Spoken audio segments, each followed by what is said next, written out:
Messieurs, dames, bienvenue sur Eric Favre TV. Celui qu'on reçoit aujourd'hui n'est pas à présenter. Mais retenez que l'événement à Abidjan présentement, c'est pour le 27 juillet 2024. À Djamé, à Bobo, à Beauville, Trècheville, Makori, Koumassi, Port-Boué. Toute la Côte d'Ivoire ne fait que parler de ce combat. Et aujourd'hui, nous recevons le champion en titre. Celui-là, il n'est pas à présenter. Je ne me permettrai pas même de pouvoir prononcer un seul mot des titres qu'il a eu. Mais je retiens que c'est le chef, le king sur le trône présentement.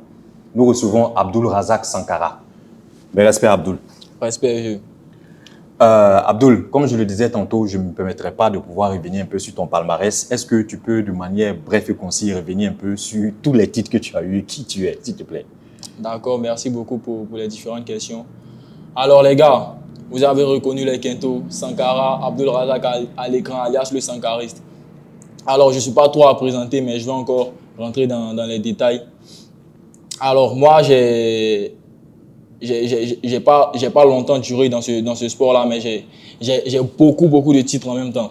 Wow. Du coup, j'ai commencé en fin 2018, disons, pour être plus raisonnable, en 2019. Et j'ai fait ma première compétition en 2020. Mon premier combat, ça a été en 2020. Ma base, c'est la boxe thaï. Et je suis 3 fois champion de Côte d'Ivoire. Déjà, dès les débuts, là, j'ai commencé avec immédiatement les têtes dures. J'ai commencé à croiser des gars qui sont vraiment solides. Okay. Et on peut dire que c'est ce qui m'a forgé aujourd'hui.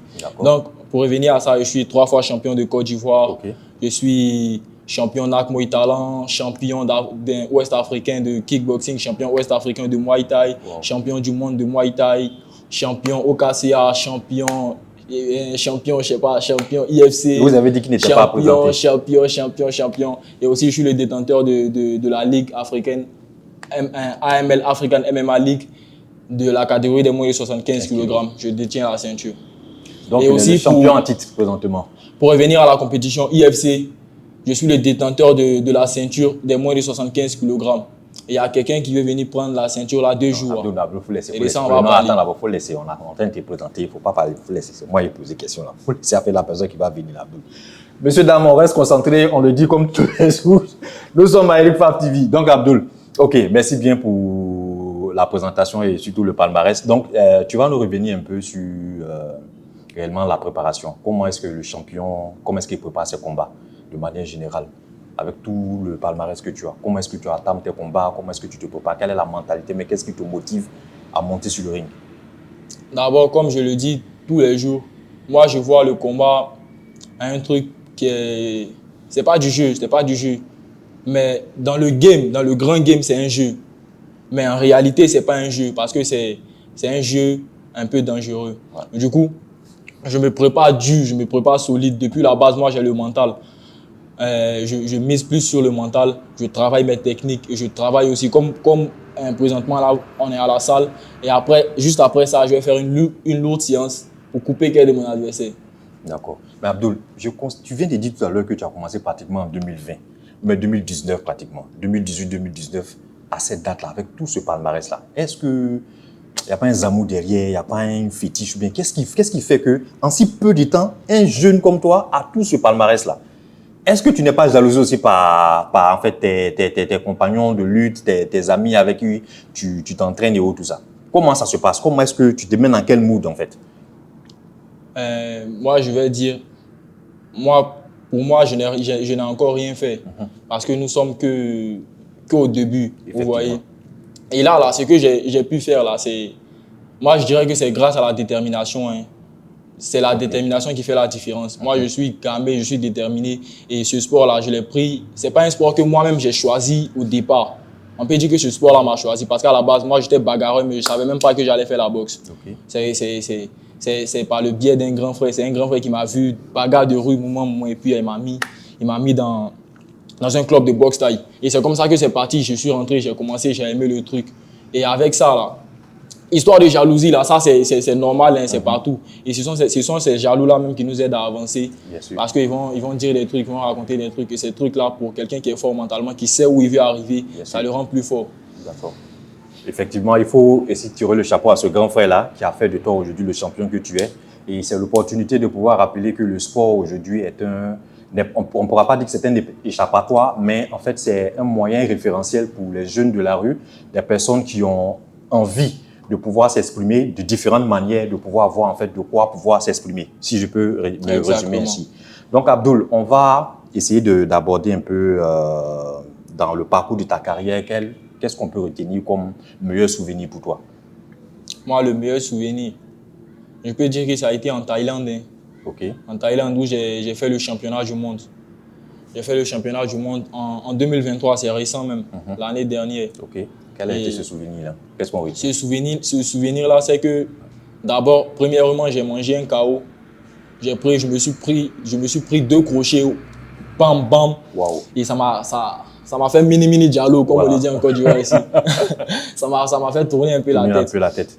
Et après, je me suis repris, j'ai fini le combat en 2 rounds. Au deuxième round, il m'a donné le KO au premier round. Ça m'a pas fait tomber, mais en tout cas, j'ai senti ça. C'était le premier coup que j'ai vraiment senti de toute ma carrière. Et franchement, ça m'a marqué. Et après, au deuxième round, j'ai gagné le combat par KO. Et après ça, quand on a fini le championnat et que j'ai pris la ceinture là, les gars, les Brésiliens, les Uzbeks, ils ont fait, disons, une vase d'honneur. Voilà, un truc comme ça. Ils se sont mis en rang ici, Et puis, nous. Pour t'ovationner. Voilà, et puis, nous, moi, j'étais en train de passer avec la ceinture. Et puis, j'étais en train d'applaudir. Et franchement, jusqu'à aujourd'hui, ça reste gravé là. Le souvenir ne peut pas être oublié dans ma tête aussi facilement. Bravo, champion. Merci. Et on va revenir aussi. C'est vrai, s'il y a les moments qui sont intéressants, il y a forcément des périodes qui sont difficiles. Donc, qu'est-ce que tu peux nous partager comme période difficile dans ta carrière d'athlète? C'est comme toujours, hein, ça se trouve. Pour tout athlète, forcément, tu vas rencontrer ça. Des fois, associer le travail, le sport, déjà c'est compliqué. Il faut vraiment se sacrifier, c'est pas facile. Effectivement. Mais quand tu as des objectifs, faut fermer l'œil et puis se consacrer à ça. Sinon, on vit les réalités, mais les objectifs, on doit les atteindre. Donc ces réalités-là, on s'en bat les. Merci bien pour l'expression. Monsieur, dame, on retient qu'il faut toujours faire le nécessaire pour atteindre ses objectifs. Et nous savons que les sports de combat en Afrique, particulièrement en Côte d'Ivoire, les athlètes ne se consacrent pas essentiellement à leur discipline, ils travaillent. Et Abdoul, nous on tient en tant que Eric Favre TV à rappeler nos soutiens. Nous vous soutenons. Pour tous les athlètes de Côte d'Ivoire, nous ferons l'effort de vous accompagner dans tout ce que vous faites. Et à titre d'information, on a tenu à revenir un peu sur cette actualité-là. On souhaite aussi récompenser le vainqueur du combat pour lequel on va aborder tout à l'heure les grandes lignes et les grands points. Cela dit aussi, retenez, monsieur Dama, on ne vous a pas oublié. On tient à rappeler aussi que nous avons des tickets. Expressément, on a payé ces tickets-là pour soutenir aussi le promoteur. Parce que nous savons qu'organiser des spectacles de combat, ce n'est pas aussi évident. Je me permets de... ce n'est pas du fake, hein, c'est le ticket original. Donc, vous pouvez le constater. Donc, on a des tickets. On va procéder à des quiz durant la semaine, avant le week-end. Donc, abonnez-vous massivement à la chaîne pour pouvoir profiter de ces tickets d'entrée-là pour suivre les combats. Nous faisons la promotion des sports de combat. Il va de soi qu'on puisse aussi soutenir les promoteurs. Donc, Abdoul, on va revenir à... Il est attaché. Non, il n'y a pas de mouvement. Il est attaché. Il n'y a pas de mouvement, non. D'accord. Yo, mais c'est ton brazard, c'est ton gars. Hein. En quel coup on vous retrouve encore sur le ring? Comment est-ce que toi-même, personnellement, tu prépares ça? Est-ce que ça ne t'affecte pas? Est-ce que le stress n'est pas aussi élevé en tant que tel? Pour être honnête, moi, je suis un gars, je ne suis pas fake et j'aime pas trop tourner autour du pot. Ouais. Moi, ça, c'est un recouché pour moi. Parce que moi, il fait partie des gars qui m'ont...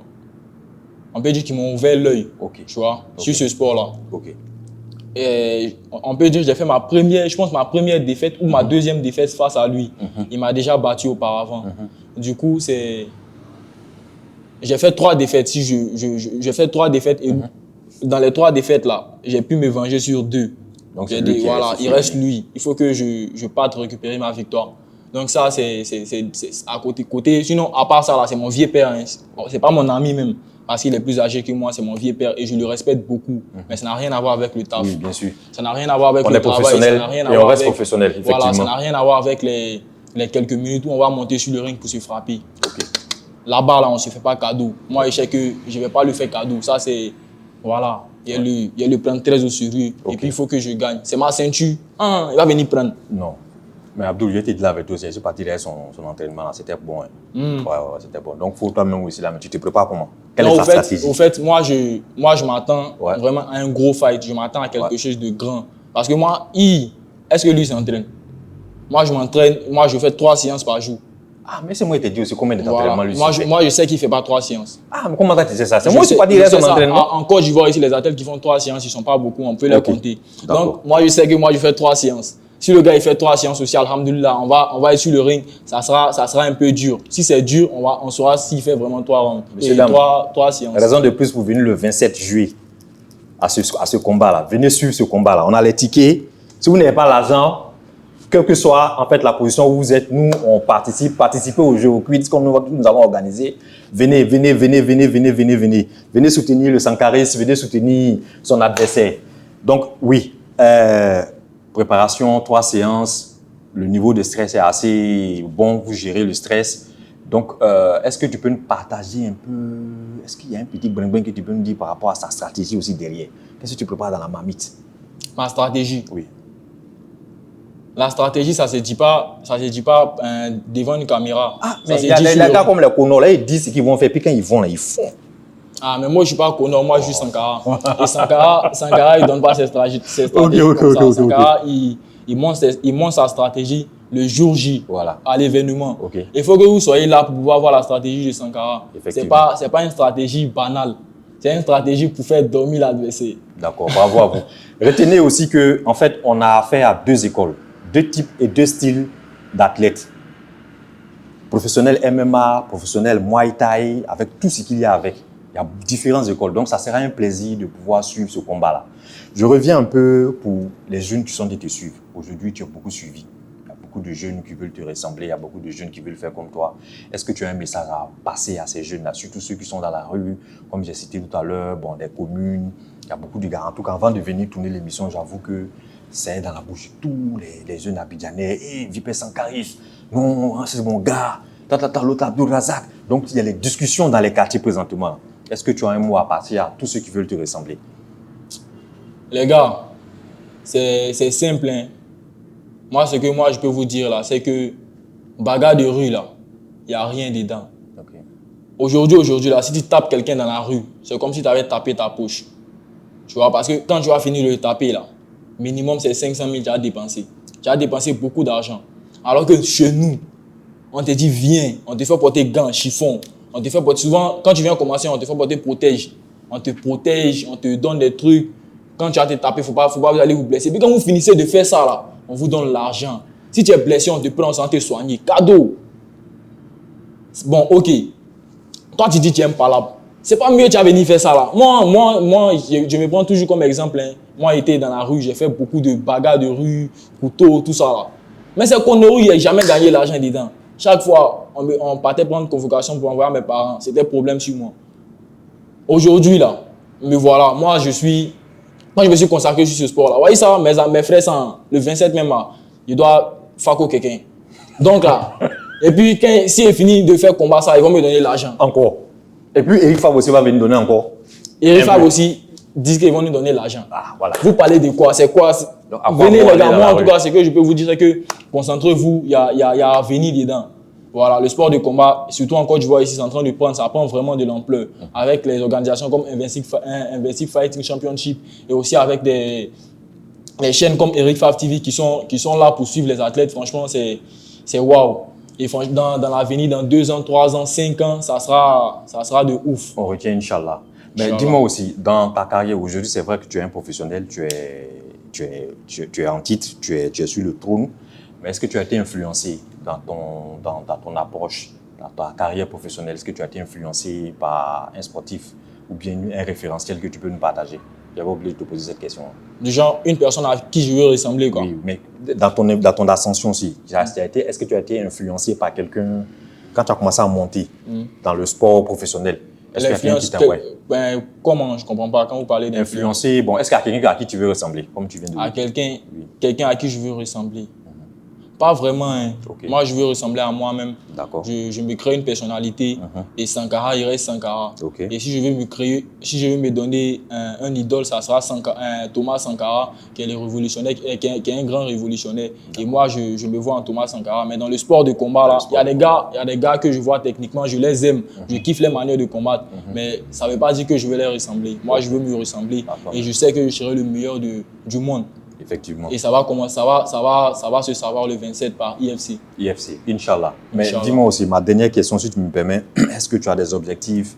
Est-ce que tu as un plan pour ta carrière? Est-ce que tu peux nous partager un peu les objectifs futurs de Sankara, le sankariste? Le sankariste, il faut savoir que son objectif, ce n'est pas ici. D'accord. C'est pas ici, c'est d'aller combattre dans de très grandes organisations. Ok. Et pour ce faire, là, faut faire 4 pattes. Il faut d'abord faire 4 pattes avant de pouvoir marcher. C'est un peu, faut aller doucement et après on se lève. C'est pourquoi on est là maintenant pour participer à Invicti Fighting Championship. Et Inch'Allah, on va conserver cette ceinture-là. Et puis, grâce à ça, je pense que d'autres portes vont s'ouvrir. Inch'Allah. Inch'Allah. Donc, ma toute dernière question, je revenais tout à l'heure et puis moi et l'équipe technique, on a reçu quand même quelques messages sur les réseaux sociaux. Il y a une jeune dame qui t'apprécie bien, qui a demandé est-ce que tu as un rituel avant de monter sur le ring, que tu as toujours la mine serrée quelquefois, quand tu montes, tu es assez concentré. Est-ce que tu as un rituel que tu fais avant de Généralement, les gens, sur les réseaux sociaux, là, dernièrement, les gens ils me voient, genre, il fait Zamou, il fait les mouvements. Ils ne savent pas pourquoi, j'aime pas ça vient d'où. Vous ne voyez pas comment je souffre, vous ne voyez pas le travail que je fais, vous ne voyez pas l'entraînement que je fais. Vous savez comment je m'entraîne, vous savez comment je souffre, vous savez comment je galère. Vous ne savez pas ça. Pour revenir à ce qu'il m'a dit concernant la sérénité avant de monter sur le ring, moi je suis musulman. Moi je suis un musulman et avant de monter sur le ring, j'ai besoin d'Allah à mes côtés. Ça c'est basique. J'ai besoin de Dieu à mes côtés. Parce que mine de rien, le sport qu'on fait là, c'est pas un sport qui est moins de petits erreurs, tu peux aller à gauche. Oui. Du coup, moi, avant de monter sur le ring, je récite mes sourates que je connais. Oui. J'appelle Dieu à me suivre dans le fight et c'est tout. Bravo. C'est tout. Bravo. Comme quoi un champion, il a toujours Dieu à ses côtés. Monsieur, dame, on a reçu le champion à titre. Il n'est pas à présenter. Il a eu le temps de pouvoir s'étaler un peu sur le combat à venir. On se donne rendez-vous pour ce 27 juillet. Ne vous laissez pas rencontrer. Merci bien, restez connectés sur Eric Favre TV. Cheese. On se fait les bras. La kanga.